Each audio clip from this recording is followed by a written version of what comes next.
성모송 한번 바치겠습니다. 자, 성부와 성자와 성령의 이름으로 아멘. 은총이 가득하신 마리아님 기뻐하소서. 주님께서 함께 계시니 여인 중에 복되시며 태중의 아들 예수님 또한 복되시나이다. 천주의 성모 마리아님, 이제와 저희 죽을 때 저희 죄인을 위하여 빌어주소서. 아멘. 성부와 성자와 성령의 이름으로 아멘. 네, 반갑습니다.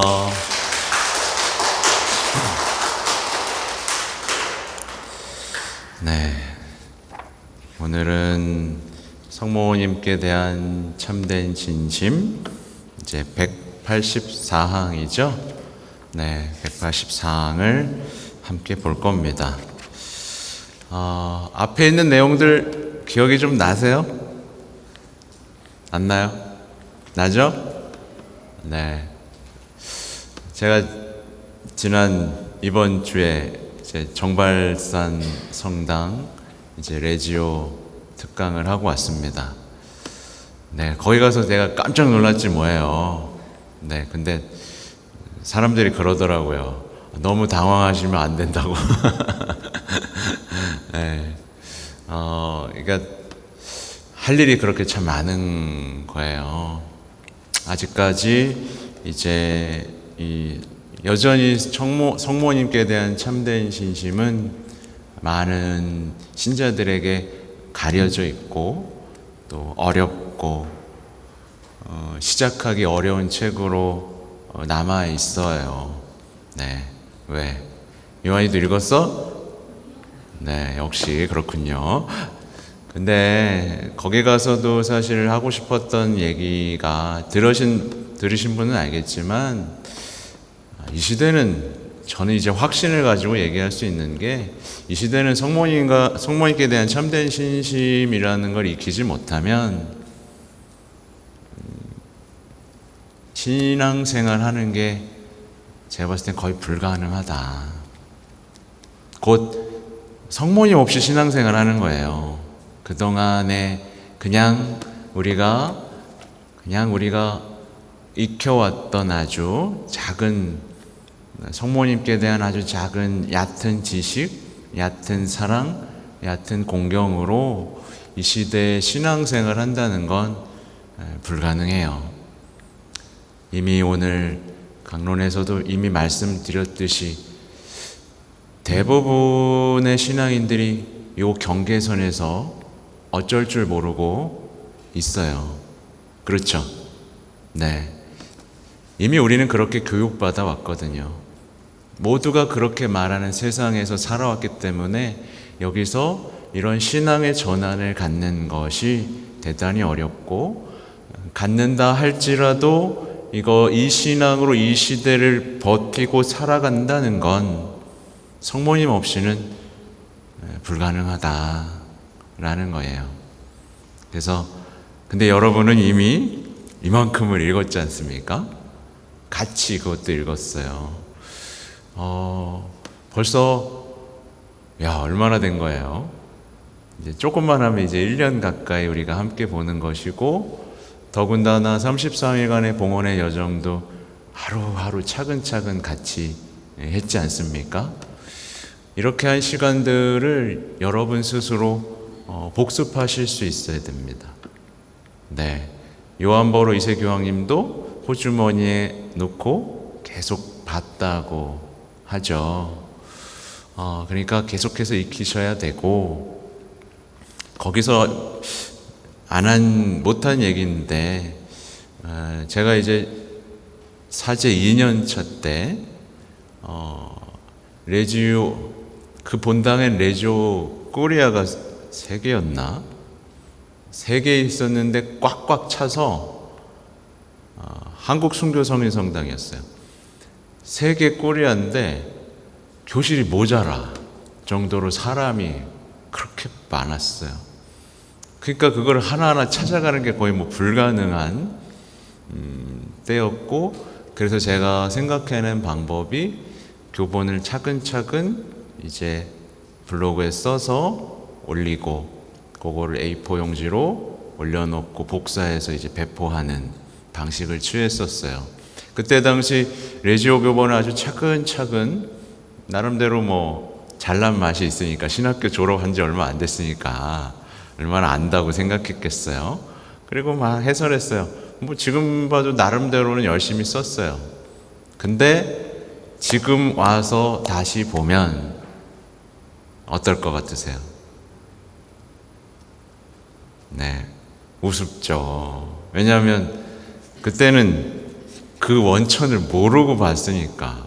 진짜 희한한 게, 거기에 성모님께 대한 참된 신심 얘기가 나오고 있는데도 불구하고 안 보여. 안 보여.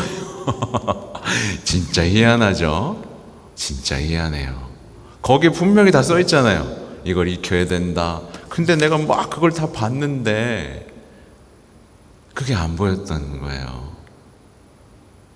예. 아무튼 그래서 지금 다시 교본을 해설한다면 전학은 완전히 다른 거죠. 여기 레지오 단원이 있나요? 잠깐만. 그죠? 여러분들 다시 보일 거예요. 안 보여요? 모르겠어요? 네, 뭐가 없어. 아무튼 오늘은 말씀드린 대로 이제 레베카, 에사우, 야곱의 이야기예요. 여기서 주목해야 될 건 지난주에 한번 언급을 드렸지만, 내가 혹시 에사우의 삶을 닮아 있는지, 야곱의 삶을 닮아 있는지를 보는 것이 가장 중요한 포인트라고 보면 됩니다. 그래서 읽어볼게요. 184항입니다. 형 에사오는, 여기는 이제 에사오, 리브가 뭐 이렇게 나오죠. 우리 번역되기 전인 것 같아요. 형 에사오는 동생 야곱에게 장자의 상속권을 팔았다. 여러 해 뒤에 그들의 어머니 리브가가 거룩하고 신비에 가득한 재치로 사랑하는 아들 야곱에게 장자권을 확정시켜 주었다는 이야기는 이렇게 시작된다. 근데 이 탄생 얘기는 아시죠? 탄생 얘기 아시죠? 쌍둥이였는데 이제 제 기억으로는 이제 야곱이 막 붙잡고 나오잖아요. 그래서 어떤 분들은 그렇게 해석하기도 해요. 원래 야곱이 형이었는데, 네, 거기서 빼앗아 버렸고 되찾았다. 뭐 이런 해석도 하기도 해요. 네, 그걸 이제 우리 엄마는 알았던 거고, 그래서 되돌려놨다라는 뭐 그냥 그런 해석도 있다. 네, 그럴듯하고 재밌죠? 네, 그렇다는 겁니다. 이삭은 자신이 이미 늙었음을 알고 죽기 전에 아들을 축복해 줄 생각이었다. 그래서 그는 맏아들 에사오를 불러 사냥에서 잡아온 짐승으로 성찬을 마련해 오라고 했다. 그런 다음 에사오를 축복해 줄 생각이었다. 리브가는 즉시 이런 사실을 야곱에게 알리고 나서 양떼 가운데에서 새끼 염소 2마리를 가져오라고 했다. 야곱이 2마리의 새끼 염소를 가져오자 리브가는 그것으로 이삭이 평소에 좋아하는 성찬을 준비했다. 그리고 리브가는 보관해 두었던 에사오의 옷을 야곱에게 입히고 야곱의 손을 염소의 가죽으로 덮어 쌌다. 눈먼 아버지 이삭이 비록 야곱의 목소리를 알아들을지라도 더듬어 보아서 손이 거칠다는 이유로 야곱을 형 에사오로 잘못 알게 하기 위해서였다. 이삭은 야곱의 목소리를 듣고서는 사실 놀랐다.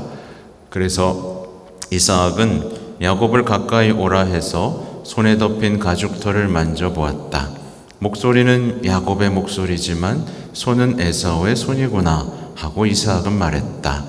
이삭은 식사를 하고 야곱에게 입을 맞추고 야곱의 옷에서 풍기는 냄새를 맡고 나서야 비로소 야곱을 축복하며 그에게 하늘의 이슬과 땅 위의 풍요를 빌었다. 그리고 야곱을 자기의 모든 재산의 주인으로 만들고 너를 저주하는 자는 저주를 받고 너에게 복을 빌어주는 사람은 복을 받으리라고 축복해 주었다. 이삭이 이 말을 마치자마자 에사우가 사냥에서 잡아온 것으로 준비한 음식을 가지고 들어와서 식사 후에 있을 자기 아버지의 축복을 바랐다. 그 거룩한 성조 이삭은 일이 잘못되었음을 알고 크게 놀랐으나 자기의 축복을 취소하지 않고 이렇게 된 일에는 반드시 하느님의 섭리가 있었음을 알고 오히려 그 축복이 유효하다고 선언했다. 이 부분도 참 놀랍죠? 이삭은 취소하지 않습니다. 네, 이삭은 취소하지 않고 하느님의 섭리가 있을 것이라고. 이게 얼마나 하느님 안에서 살아온 사람이었기에 이런 생각을 할 수 있을지 놀라울 따름이죠. 그죠? 뭔가 잘못되었음에도 불구하고 여기서 하느님의 섭리가 있을 것이라는 이 믿음. 아무튼 성서에 있는 내용과 같이 에사우는 이 일에 크게 울부짖으며 동생의 속임수를 소리 높여 비난하고 자기 아버지에게는 축복이 오직 하나뿐이냐고 되물었다. 교부들이 지적한 것처럼 여기서 에사우는 너무나 세속적이고 하늘과 땅의 위로를 동시에 누리려고 하는 사람으로 비유된다. 아버지 이삭은 에사우의 울부짖음에 못 이겨 땅의 축복을 주었으나 야곱의 지배하에 두었다. 이것 때문에 에사우는 야곱에 대해서 격화된 증오감을 품고 아버지가 죽기만을 기다려 동생을 죽이려 했다. 야곱은 사랑하는 어머니 리브가의 충고와 도움을 충실히 따르지 않았더라면 죽음을 모면하지 못했을 것이다. 이 부분에도 느끼는 게 있죠. 에사우는 세속적이고 하늘과 땅의 위로, 그러니까 인간의 위로도 바라고 하나님의 위로도 바라고 사람의 위로도 바라고 그냥 다 위로만 바라는, 하나는 포기해야 돼요. 하나는 양다리는 안 됩니다. 근데 그런 겁내지 않으, 이제 안 겁나죠? 네. 하느님의 위로를 바라는 사람은 우리가 히야찐타 얘기에서도 알잖아요. 네. 우리는 성모님을 따르는 삶을 통해서 어떤 인간적인 위로를 포기하지만 그보다 훨씬 큰 하느님의 위로 안에 삽니다.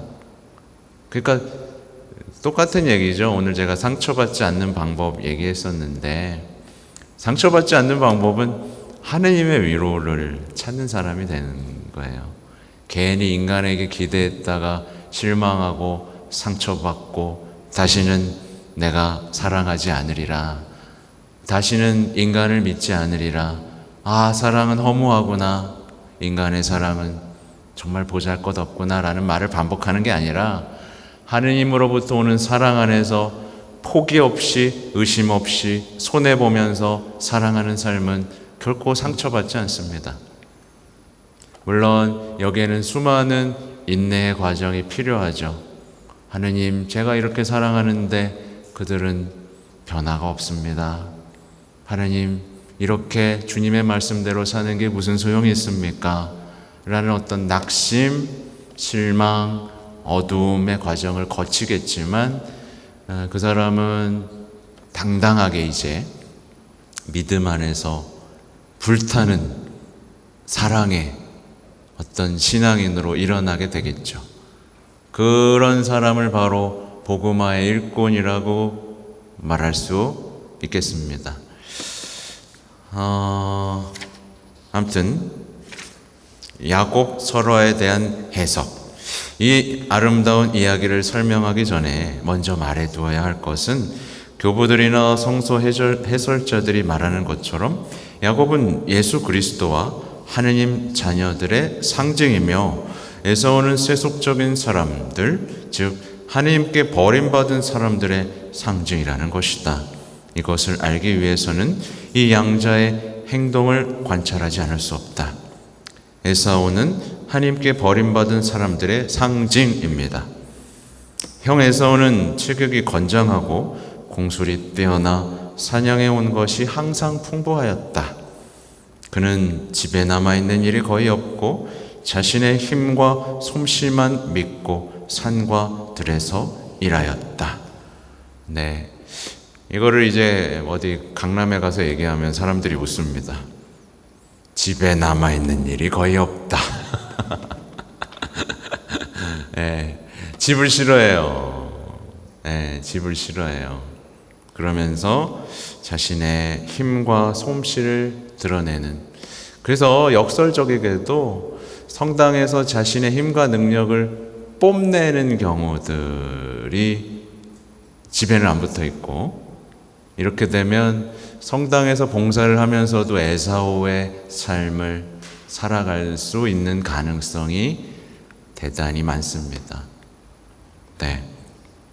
어머니 리브가에게 효도하기 위해서는 별로 노력하지 않았고 그 일을 위해서는 아무것도 하지 않았다. 성모신심 얘기죠. 그는 탐식가로서, 네, 집에 왜 안 있어요? 왜? 맛집 찾아다니러 집에 있지 않습니다. 그죠? 모여서 어디가 맛있다더라, 어디가 맛있다더라. 네, 저는 사실 가끔 놀랍니다. 네, 저를 이제 차에 딱 태워요. 신부님, 맛있는 거 먹으러 가시죠? 어디 가요? 막, 강원도 가지, 뭐 강화도 간대, 막 그러. 에? 그러. 거길 왜 가요? 거기 맛있는 게 있대요. 전 싫어합니다. 네, 집밥이 제일 좋습니다. 그래서 예전에 꿈꾸던 사목이 하나 있어요. 뭐냐면 뭐 레지오 모임이나 그 모임과 같이 이제, 근데 엄마들은 싫어하는 것 같아. 반찬 하나씩 싸오고 여기서 밥 해가지고 그냥 조촐하게 거기서 먹는 거. 그러면서 같이 밥 한 끼 먹고 그냥 얘기 나누는 거. 네, 반찬 하나씩 해오는 건 어렵지 않죠? 네, 표정이 안 좋은 것 같아. 그러고 그냥 그렇게만 해도 반찬이 벌써 몇 개야. 아니면 그냥 그렇게 비벼 먹든가. 그죠? 네, 그냥 이렇게 먹고 그냥 거기서 얘기하고. 그죠? 아무튼 탐식가로서 불콩죽 한 그릇에 자신의 장자권을 팔아넘길 만큼 성찬을 좋아했다. 그는 카인처럼 동생 야곱을 질투하여 지나치게 학대하였다. 네, 이상하게 질투를 해요. 네, 여러분 정말 조심하셔야 돼요. 이 시기심과 질투심이 정말 모든 것을 망쳐놓습니다. 정말 모든 것을 망쳐놔요. 뭐 부러울 수는 있어요. 여러분 부러운 사람 있습니까? 없어요? 부러운 사람? 쟤는 왜 나보다 예쁘지? 쟤는 왜 나보다 나이도 많은데 동안이지? 뭐. 쟤는 왜 다 잘하지? 이런 시기심, 그거는 정말 불행하죠. 오늘날의 많은 현대인들이 그냥 여기 늪에 빠져 살아요. 연예인들 보면서 예쁘다, 나도 저렇게 뭐 이렇게 나도 저거 하면 될까 뭐 이렇게 나도 저거 발라볼까, 나도 저거 매볼까.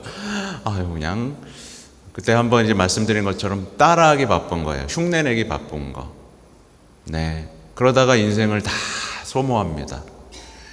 남들처럼 되려다가 인생을 소모해버리는 불행에 대해서, 그래, 제가 그때 한번 카롤 아쿠티스에 대해서 말씀드린 적이 있죠. 네, 아니 그리고 복음에도 나온 적이 있어요. 베드로가 저 사람은 어떻게 되냐고. 무슨 상관이에요? 무슨 상관입니까?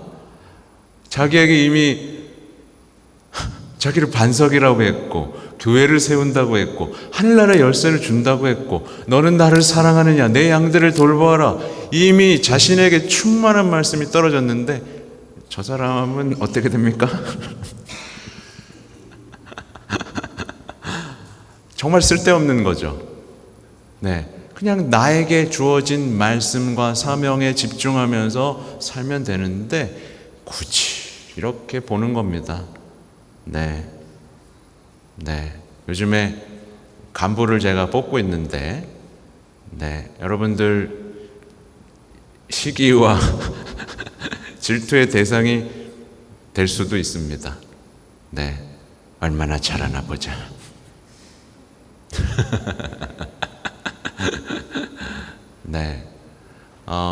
그래서 성덕이란 이런 에사우, 하나님께 버림받은 상징이라는 어떤 죄로부터 나오는 것들을 알아차려야 돼요. 내가 시기하고 있네, 내가 질투하고 있네, 내가 비교하고 있네. 그러면 바로 그런 마음이 들 수 있어요. 그죠? 들 수 있어요. 우리는 약하니까. 근데 그걸 들었다는 걸 알아차리는 게 중요하죠. 내가 이런 생각을 하네? 아이고야. 이러면 되는 겁니다. 근데 이런 생각을 하네를 못하고 맞아, 저놈은 못된 놈이야. 계속 키우면 여기서 이제 큰일 나는 거죠. 이제 그때부터 이제 돌이킬 수가 없는 거예요. 알아차리는 게 중요합니다.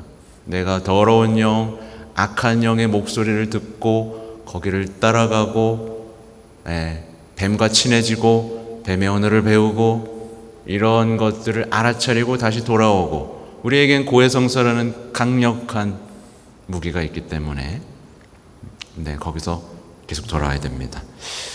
이처럼 에사우의 행동은 세속의 자녀들이 취하는 태도다. 세속의 자녀들은 세상의 모든 일에 있어서 자신의 능력과 재간을 신뢰한다. 그래서 사목회는 제일 모질이들을 뽑았습니다.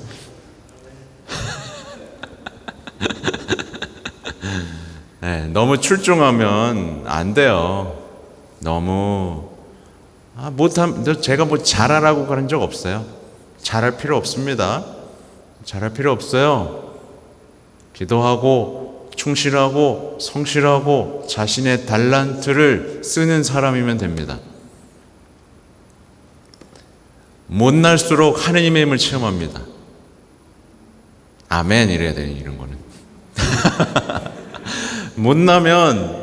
못하니까 기도하게 돼요. 주님 이렇게 했는데도 안 돼요. 그러면 이제 하느님의 힘이 체험되는 거예요. 근데 난 이것도 할 수 있고요, 저것도 할 수 있어요. 이걸 다 해놔. 그리고 안 돼. 그러면 무슨 기도하죠?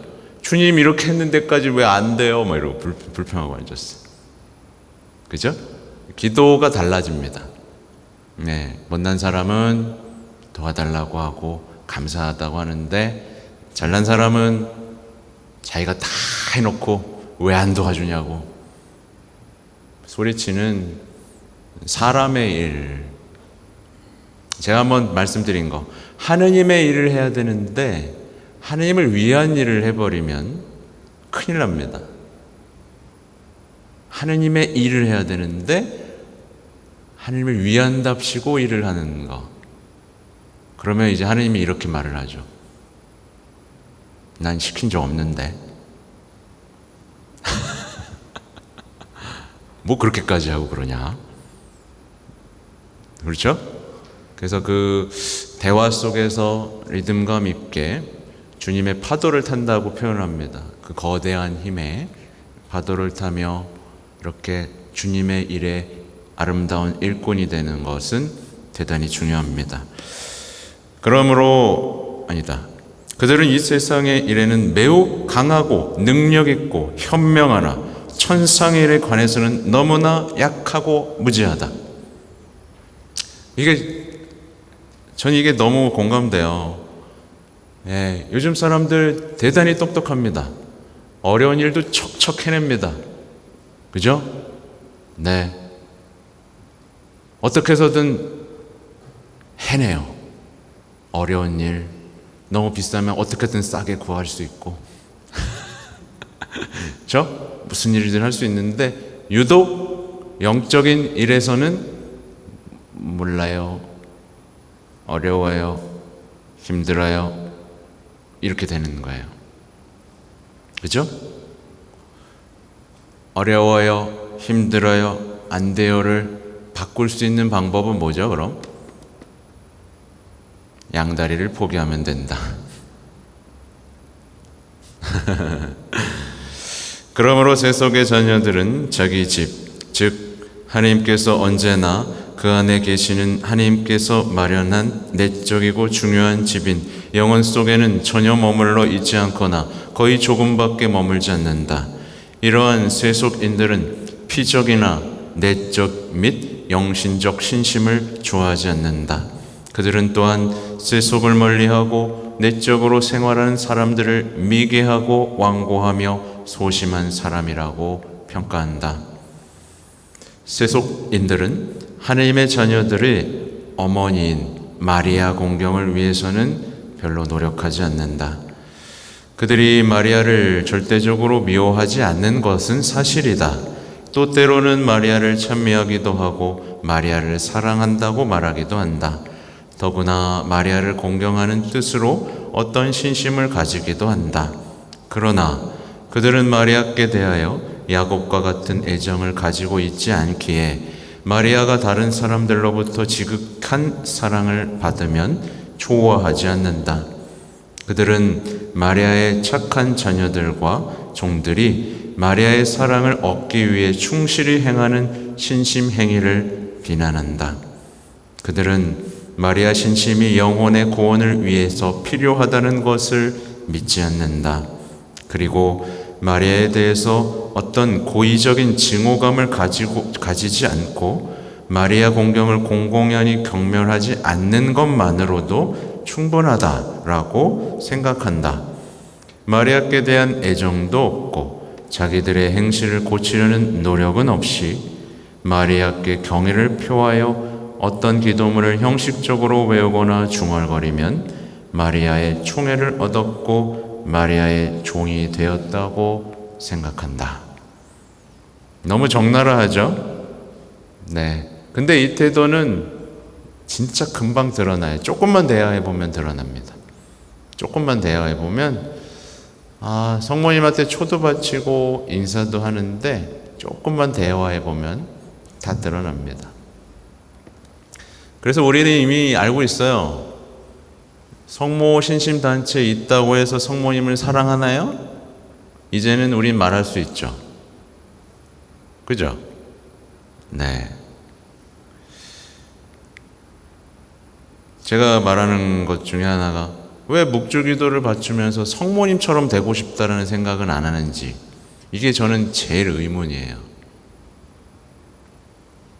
묵주기도 한다는 건 성모님처럼 아름다운 신앙과 아름다운 삶을 본받고 싶다라는 건데, 많은 신앙인들이 묵주기도를 하는데 성모님처럼 집안에 묶여 있고 자식을 돌보는 일에는 싫고, 또 자식이 고생하는 삶은 또 싫고, 그냥 다 싫어. 그런 어떤 자기 모순적인 신앙에 대해서 왜 못 알아차릴까 하는 의문이 있어요. 저는 이상해요. 십자가도 예수님 사랑합니다. 근데 십자가는 빼주세요. 이렇게 어떤 자기 모순적이잖아요. 이상해요. 왜 못 느끼는지 모르겠어요. 전부를 사랑하고 전부를 믿어야죠. 그죠? 너무 당연한 거죠. 그죠? 네. 에사우의 자녀들은 세상적 기쁨을 주는 불공죽 한 그릇을 위해서 자신의 장자권, 즉 천국의 기쁨을 팔아넘긴다. 네, 식탐으로 축복을 팔아넘기고 천국을 팔아넘긴다. 그들은 흥청대고 먹고 마시는 에사우처럼 하늘에 계신 아버지로부터 축복받기 위해서는 아무런 노력도 하지 않는다. 네, 그냥 뭐 당연히 받는 걸로 생각하는 것 같아요. 신앙이 저절로 되고 저절로 사랑받고 저절로 축복받는, 좀 이상하죠. 그런 인격적인 관계라는 거를 너무, 다시 말해 그들은 세속 일에만 몰두하고 세속의 일과 향락에 대해서만 급급한다. 순간적인 쾌락을 위해서, 헛된 명예를 위해서, 황금처럼 반짝이는 무가치한 세상의 물건을 위해서 세례성사의 은총과 때묻지 않은 순결의 옷과 천상의 상속권을 팔아버린다. 마지막으로 이들은 하느님의 자녀들을 공공연하게 혹은 은밀하게 미워하고 박해한다. 이들은 또 하느님의 자녀들을 괴롭히고 멸시하며 비난하거나 웃음거리로 만들며 모욕하고 속이며 내쫓고 망하게 한다.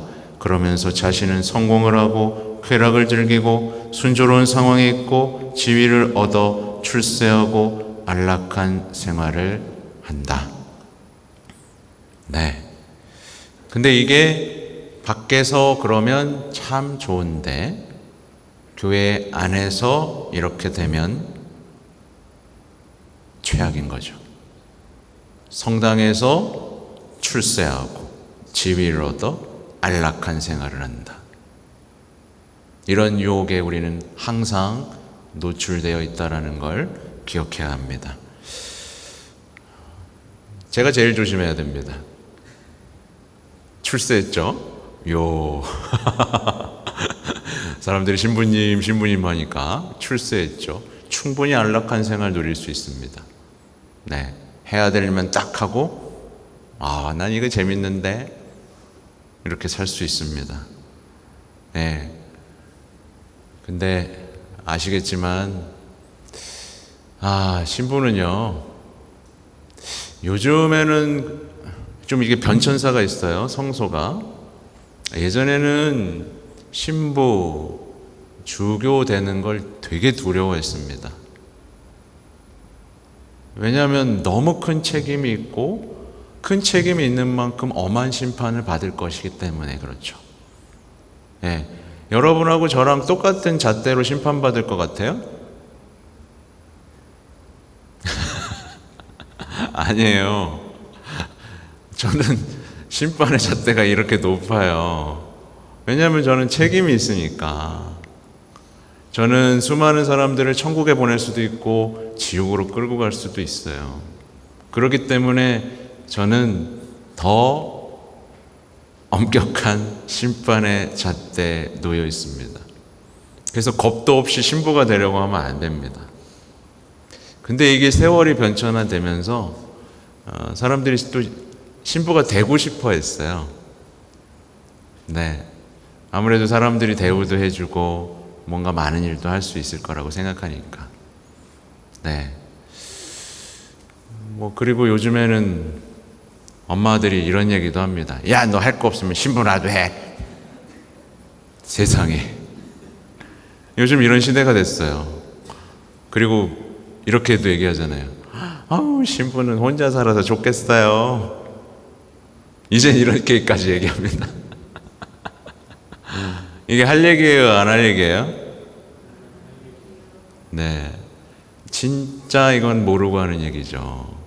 혼자 살아서 좋겠어요. 네. 근데 그렇습니다. 이 성소의 변천사,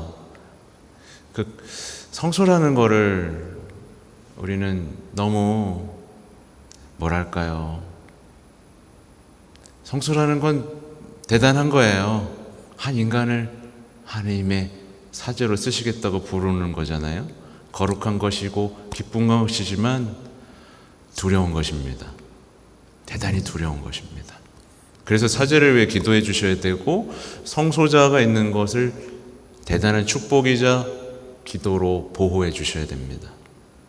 네, 성소 씨앗을 함부로 판단해서도 안 되고, 그래서 제가 이제 가정동에 이석재 신부님하고 같이 살았는데 총장 신부님을 하셨잖아요. 저랑 이제 밥 먹을 때 가끔 너무 두려운 얘기들을 하곤 하셨어요. 왜냐하면 총장으로서 아이들의 신학생들의 성소를 식별해야 되는 마지막 최종 자리에 있어야만 한다는 건 대단히 두려운 일이고, 그리고 신학교 성소 얘기를 그냥 좀 더 해드리면 수많은 신학생들이, 그러니까 뭐 10명 들어가면 반 이상은 식별당한 역사가 있죠. 네. 수원 같은 경우는 정말 저 있을 때만 해도 방송이 나오는 거예요. 누구 신학생 오세요. 그러면 딱 가면 넌 짐 싸고 나가라. 네, 아무튼 그렇습니다. 네, 그냥 좀 재밌으라고 얘기해 드린 거고, 어떤 성소에 대해서 더 관심을 가지고 더 가치 있고 보호해 주고, 네. 제가 한번 말씀드렸지만 원당동에도 이제 사제가 날 때가 됐죠. 네, 그렇죠? 네, 나야 돼요. 나야 됩니다. 성소의 씨앗을 받은 사람들은 분명히 존재합니다. 근데 대부분 짓밟히죠. 대부분 짓밟히고 지켜내지 못하는 케이스들이 많습니다. 네, 물론 강요해서도 안 됩니다. 제일 위험한 거 이제 엄마 성소죠. 네, 아무튼 중요한 영적인 식별 가운데 아이를 사랑하고 보듬어야만 발견할 수 있고 꽃 피울 수 있고 지켜낼 수 있는 게 성소입니다. 어디까지 읽었어요? 191항을 다 읽었나요? 이제 2 읽을 차례인가요? 192. 그는 집에 있으면서 어머니 리브가를 사랑하고 공경하여 어머니를 모시는 것을 큰 행복으로 삼았다. 그는 어머니 마음에 들지 않는 일은 모두 피하고 어머니를 기쁘게 하리라고 생각되는 일은 무엇이든지 행하였으므로 야곱에 대한 어머니 리브가의 사랑은 더욱 커졌다. 네, 저도 어머니를 기쁘게 하기 위해 이 자리에 섰습니다. 그러니 저는 더 사랑받겠죠. 네, 부럽죠? 네, 뭐 웃으라고 하는 얘기예요. 그러니까 우리는 항상 어머니가 기준이 되면 돼요. 어머니 바라기가 되면 안심하고 그러셔도 되는 거 이제 아시죠? 어머니가 기쁠까? 이런 생각들. 그는 어떠한 경우에도 사랑하는 어머니에게 순종하며 지체하지 않고 자발적으로 불평 없이 마음을 다하여 어머니를 따랐다. 네. 근데 사실 저도 잠깐 잃어버렸어요. 난 너무 피곤해가지고 어머니 생각을 잠깐 안 하고, 야, 너무 피곤하다, 쉬고 싶다. 네. 근데 여러분의 초롱초롱한 눈빛을 보고 아차 싶었고 어머니를 이렇게 저도 놓칩니다. 네. 여러분 놓치시면 안 돼요. 이런 것들이 놓치지 않는 방법들을 이제 터득하는 것이 성덕의 길인 거예요. 어린 야곱은 어머니의 눈짓에 의해서도 지체 없이 행동하고 일했으며 어머니의 말이라면 그대로 믿었다. 야곱은 어머니가 아버지의 식사를 준비하기 위해 새끼 염소 2마리를 가지고 오라고 말했을 때 한 사람분의 식사를 준비하는데 1마리면 충분하지 않느냐는 등의 불평도 없이 어머니의 말을 그대로 따랐다. 네, 우리는 되게 많이 불평해요. 네, 그렇죠? 아, 엄마 하라면 되는데 왜 2개 가져오라 그래? 그래서 가져와. 아, 왜? 가져와. 네. 여러분 그런 거 없어요? 그런 게 있어요. 우리 마음에는. 그래서 제가 아까 아까 제가 강론 때 말씀드린 거는 이 시대가 어떻게 순종이라는 가치를 없애버리는가에 대한 얘기이기도 해요. 네. 순종이라는 가치. 네. 요즘에는 교회 순종 안 하잖아요. 주교님께 뭐 순종 안 하잖아요. 그죠? 뭐 제가 사제여가지고 좀 민망하지만 사제할 때 순종도 잘 안 합니다. 네. 근데 한번 그때 말씀드린 적 있어요. 주교가 틀릴 수도 있어요. 그죠? 주교가 틀릴 수도 있어요. 근데 죄짓게 하는 게 아니라면 순종하는 게 맞아요.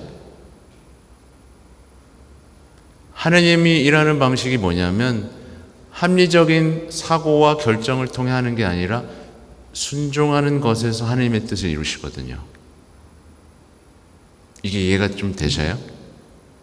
그래서 지금 기억은 안 나지만, 정확히 기억은 안 나지만 베네딕토 성인 얘기가 하나 있어요. 무였나 배추였나를 거꾸로 심으라 그랬나? 그랬더니 그냥 말없이 그냥 심은 거예요.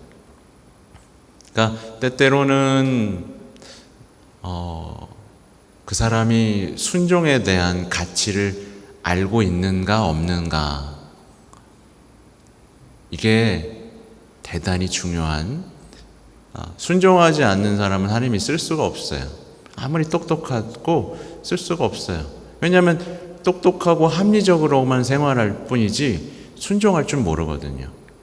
순종해야 될 때를 보지도 못할 뿐만 아니라 순종을 아주 되게 싫어하거든요. 그러니까 하느님의 일이 벌어지지가 않는 거죠. 네. 그러니까 엄마한테도 계속 따지면서 설명을 해달라 그러고, 그죠? 납득이 안 되면 안 하려 그러고, 이게 뭐 가나의 기적에서도 마찬가지죠. 물을 왜 채워야 돼요? 막 이러고, 그죠? 힘들어 죽겠는데 그걸 내가 왜 합니까? 네. 아니, 그렇게 채우느니 이렇게 채우는 게 더 낫지 않아요? 뭐 다양한 방법들을 제시할 수 있어요. 근데 일꾼들은 어떻게 했어요? 물독에 물을 채워라. 예, 채우겠습니다.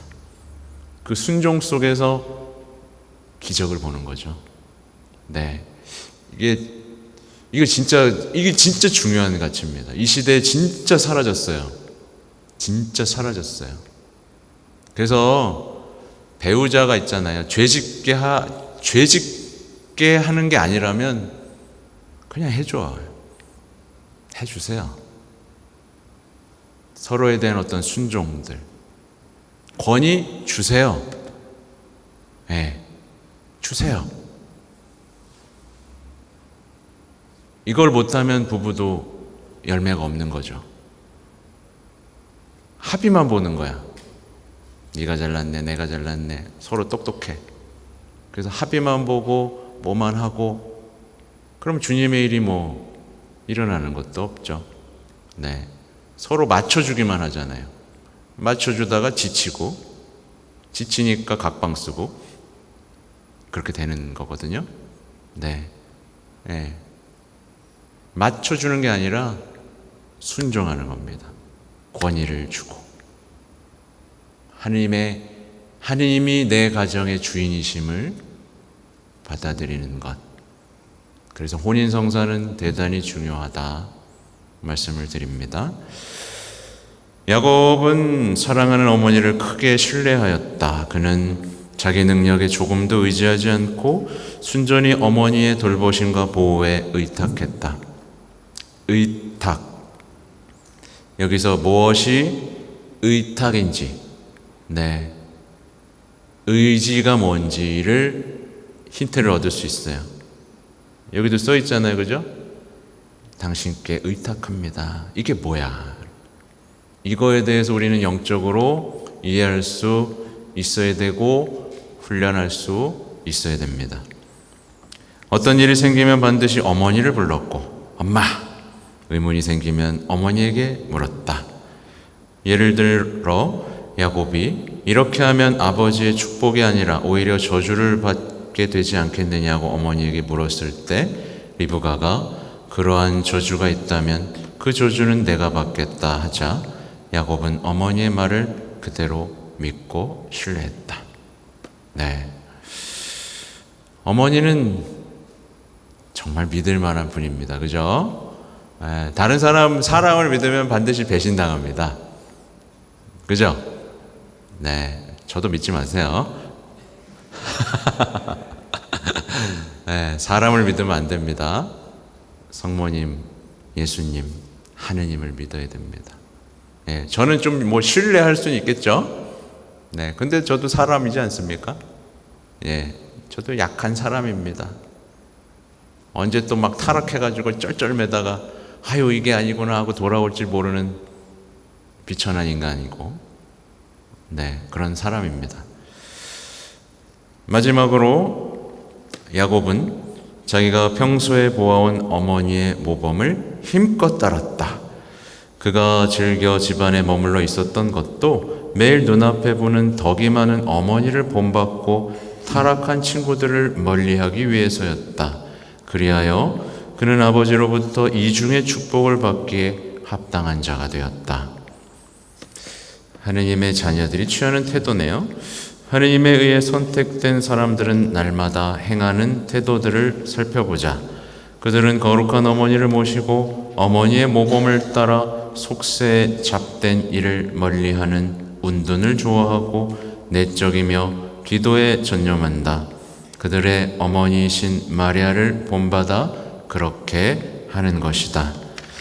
사실 마리아의 모든 영광은 내적인 것이고 그분은 일생 동안 은둔과 묵상 기도를 몹시 좋아하셨다. 빛의 자녀들도 가끔 바깥 세상에 나가기도 하나 그것은 오직 자기들의 신분이 요구하는 의무를 다하기 위해서 하나님의 뜻과 사랑할 어머니의 뜻에 순명하기 위해서이다. 그들은 외적으로 어떠한 큰일을 한다 해도 내적으로는 성모 마리아와 일치하여 하는 일을 더욱 중요하게 생각한다. 그렇죠? 밖에 큰일에 현혹되지 않습니다. 어머니와의 관계가 더 중요한 거예요.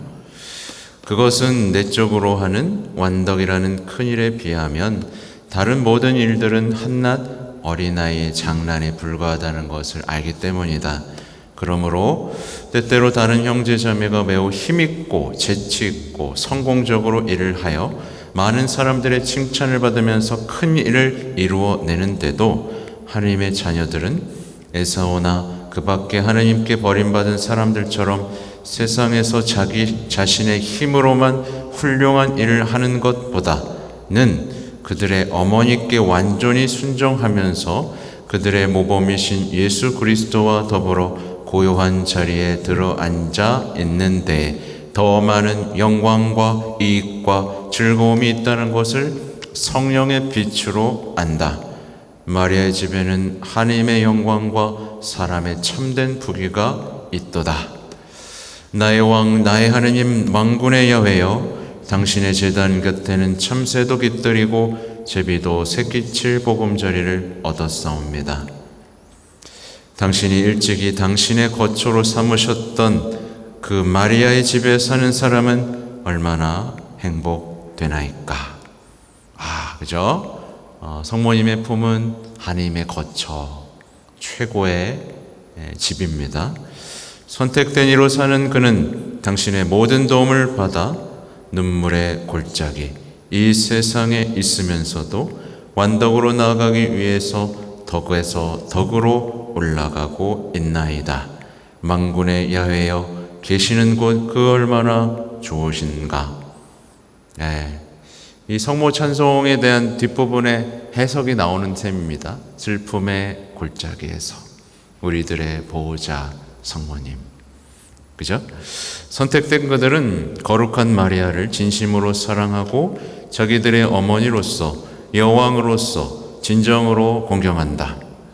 어머니로 여왕으로 그들은 마리아를 말로서만 아니라 진심으로 사랑하고 겉으로만이 아니라 마음으로 공경하고 있다. 마치 야곱처럼 마리아가 원하지 않는 것은 무엇이든지 피하고 마리아에게 의합하다고 생각한 것은 무엇이든지 열심히 실천한다. 야곱이 어머니 리브가에게 드린 것처럼 새끼 염소 2마리를 드리지 않고 야곱의 새끼 염소 2마리로 상징되는 그들의 육체와 영혼과 그들이 가지고 있는 모든 것을 마리아에게 바친다. 그리하여 마리아께서는 그들의 마치 당신의 소유물처럼 받으시고 그들의 죄에 죽고 이기심에서 벗어나 아들 예수 그리스도께 의합하게 되도록 하신다. 네, 이 봉헌이죠. 네, 봉헌을 설명하고 있습니다. 그것은 예수 그리스도께서 자기 자신을 끊어버리는 사람들을 친구와 제자로 삼으시기 때문이다.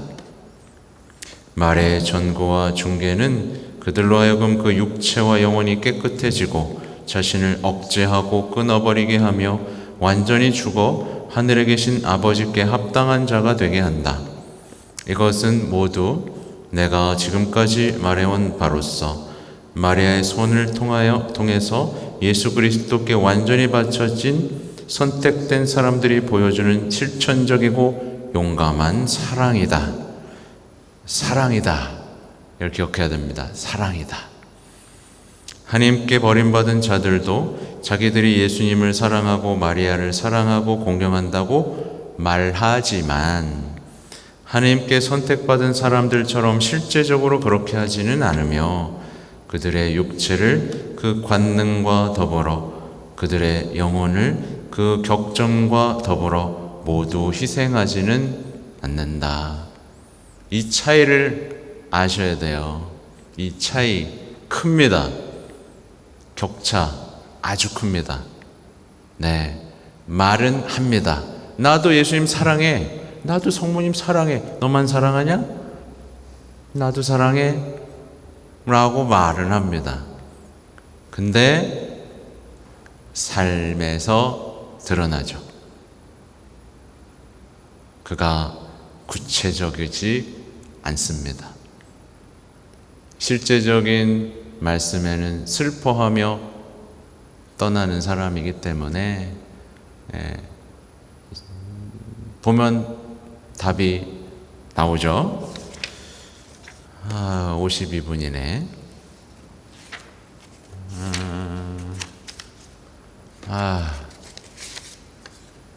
198까지 한번 봐보겠습니다. 하느님의 자녀들은 성자께서 세상에서 공생할 전 30년 동안 어머니 마리아에게 완전히 순종하여 성부께 영광을 돌려드린 예수 그리스도의 표양을 본받아 사랑할 어머니 마리아에게 순종한다. 30년, 그죠? 내 말을 잘 듣고 내가 하라는 대로 하여라 하고 말한 리브가를 따른 어린 야곱처럼 무엇이든지 그가 시키는 대로 하여라 고 말한 마리아를 따른 가나의 혼인잔치의 사람들처럼 그들은 마리아에게 순종하고 마리아의 권고를 정확히 따른다. 야곱은 어머니의 권고를 따랐기 때문에 그로서는 받을 수 없는 장자권을 받을 수 있었으며 또 가나의 혼인잔치 사람들도 마리아의 권고를 따랐기 때문에 어머니의 청에 의해서 물을 포도주로 만든 예수 그리스도의 첫 번째 기적을 볼 수 있었다. 이처럼 하늘에 계신 아버지의 축복을 받고 하나님의 기적을 얻기에 합당한 모든 사람들도 마리아에게 바친 순종 덕분으로 세상 마칠 때까지 이러한 은혜를 받을 것이다. 이와 반대로 에사오의 자녀들은 마리아에게 순종하지 않으므로 이러한 축복마저 잃어버리게 된다. 200조까지 하면 딱 1시간 되겠습니다.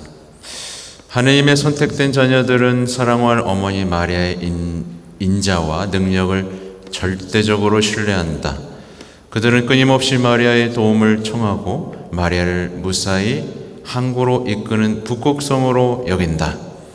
그들은 괴롭고 어려운 사정을 마리아에게 솔직히 털어놓으며 마리아의 전구에 의해서 죄의 용서를 얻고 환난과 불안 속에서도 마리아의 모성적 사랑을 느끼고자 인자하고 감미로운 마리아에게서 매달린다.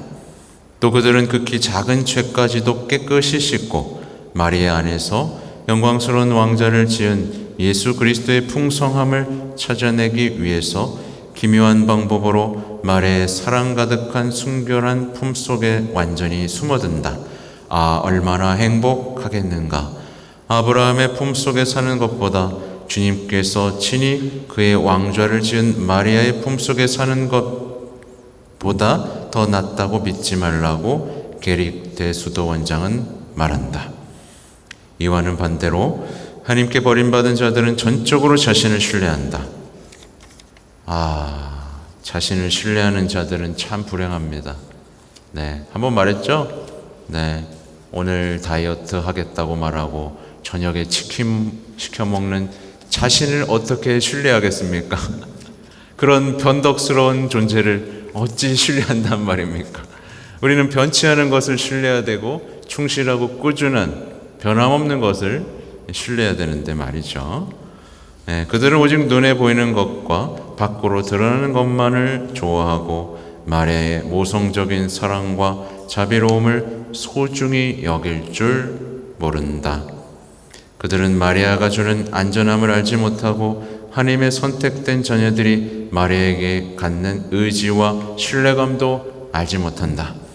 그레고리오 성인의 말과 같이 그들은 예수님과 마리아 안에 완전히 마련되어 있고 그들 자신의 마음속에 마련되어 있는 감미로움을 맛보려 하지 않기 때문에 불쌍하게도 세속적인 것을 갈망하고 있다. 마지막으로 빛의 자녀들은 마리아의 길을 따르고 덕을 본받는다. 이렇게 함으로써 비로소 그들은 행복해지고 경건해지며 틀림없는 구원의 표지를 갖게 되는 것이다. 나의 길을 따르는 자는 복되다라고 마리아는 말한다. 하나님의 은총의 도움으로 마리아의 모범을 따르고 성덕을 실천하는 자는 행복하다는 것이다. 그들은 마리아를 충실히 따르지 않는 사람보다 풍성한 은총과 위로를 더 많이 받기 때문에 현세 생활 중에서도 행복하다. 또한 그들이 평화롭고 영원한 기쁨으로 인도되기까지 마리아께서 함께 있기 때문에 죽을 때도 그들은 행복하다. 또 그들은 영원한 세계에서도 행복하다. 행복선언이라고 제가 한번 말한 적 있어요. 성모님을 사랑하는 이들의 행복선언. 그것은 이 세상에 사는 동안 마리아의 성덕을 본받는 사람은 그 누구도 멸망하지 않기 때문이다. 이와 반대로 어둠의 자녀들은 그들이 살고 있는 동안이나 죽을 때나 죽고 나서도 불행하다. 아이고 불쌍해라. 그죠? 살고 있는 동안에나 죽을 때나 죽고 나서도 불행하다. 왜냐하면 그들은 마리아의 성덕을 본받으려고 노력하지 않았기 때문이다. 아까 말한 것처럼 기도는 하지만 본받으려고는 하지 않았기 때문에 그들도 때때로 여러 신심에 가입하고 어떤 기도를 바치거나 외적인 신심행위를 실천하지만 그들은 오직 외적인 것으로만 만족하기 때문입니다. 이게 대단히 조심해야 된다고 말씀드렸죠. 외적인 걸 많이 하면 거룩해 보이기 좋고 우월감을 쌓기 쉽습니다. 악마는 열심히 하는 사람들도 놓치고 싶어 하지 않아 합니다. 우리가 열심히 하면 열심히 할수록 악마는 더 교묘한 속임수로 우리를 영원한 생명에서 떼어 놓습니다. 그래서 열심한 충실한 신앙생활 하는 사람들은 더 깨어 있어야 되고 나를 어떻게든 성덕, 주님께로부터 떼어놓는 그 악마의 수작을 알아볼 수 있는 삶을 살아야 돼요. 근데 중요한 건 뭔가 결정할 때 있잖아요, 여러분. 뭔가 결정할 때 대부분 보면 그냥 혼자 생각하고 결정하는 것 같아요. 혼잣말로. 제가 대단히 많이 봤습니다. 그냥 혼자 다 결정해. 자기 생각으로. 말씀의 빛도 받지 않고 주님과에 대한 끈끈한 인내 속에서의 기도도 하지 않은 채 그냥 자기 생각, 현실로만 결정하는 경우들이 대단히 많습니다. 되게 안타까워요. 오 사랑할 어머니시여, 저는 뜨거운 마음으로 어머니께 아뢰나이다. 어긋난 신심에서 방황하지 않고 어머니의 길과 권고, 명령을 충실히 따른 자는 얼마나 행복하나이까. 그러나 어머니께 대한 신임을 남용하여 어머니 아드님의 명령을 지키지 않는 사람들은 얼마나 불행하나이까.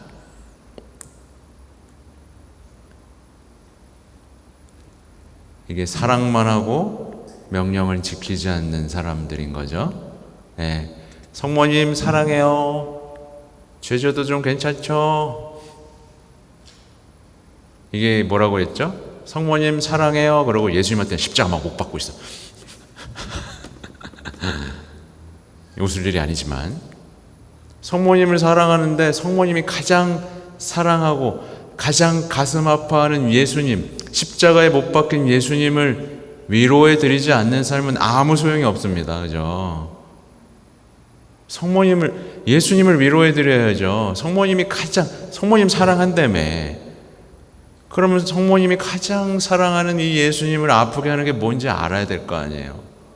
아들을 막 괴롭히면서 엄마랑 친하려고 하는 사람은 얼마나 어리석습니까? 그리고 엄마를 막 괴롭히면서 예수님과 친하려고 하는 사람도 얼마나 말도 안 되는 거잖아요. 인간적으로 생각해도 말도 안 되잖아요. 내가 요한이를 막 때리면서 아니면 엄마를 막 괴롭히면서 요한아 같이 수영할까 농구할까 막. 말도 안 되지, 그지? 성모님과 예수님과 관계도 그렇다. 당신의 계명을 어기는 거만한 자들, 그 저주받을 자들을 꾸짖으소서. 계명을 사랑할 수밖에 없죠. 성모님을 사랑하면서 계명을 사랑하지 않는, 진짜. 근데 요즘에는 이런 게 다 가능해졌어요. 사람들의 신앙 속에서. 아까 말한 것처럼 기도는 하는데 본받고는 싶지 않고, 예수님을 사랑하는데 계명은 따르고 싶지 않고, 그죠? 이게 어쩌자 이게 가능해졌는지 저는 이해할 수가 없어요. 이게 왜 가능해졌지? 사람들의 마음속에 도대체 뭐가 들어가 버린 거죠?